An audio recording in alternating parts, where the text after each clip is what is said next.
I know there's going to be a million tripwires between now and maybe even Wednesday and Thursday with the possible return of hostages and things like that.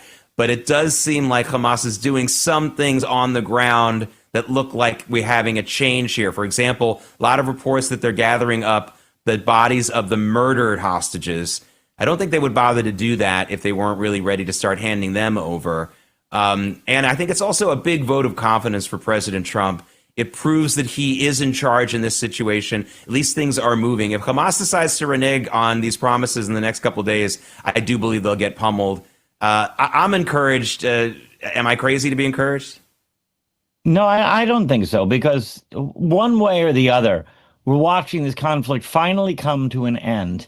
It's quite amazing. You watch the Europeans protesting the genocide in Gaza as if, I mean, this is the world's only genocide in history in which the party that you have to get to come make peace, the one you have to cajole to come to the table, is the supposed victims of the genocide. That's not how it works. I mean, the lies have now been exposed, and that's part of what Trump was doing here.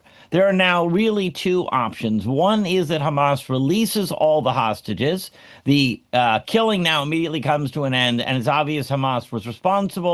And all of the fighting over the last few weeks, in which many Hamas fighters were killed, it was a total waste of time and energy, as it were. The other option is that they refuse to release the hostages. They refuse to make peace. And the response then is Israel gets to finally finish the job.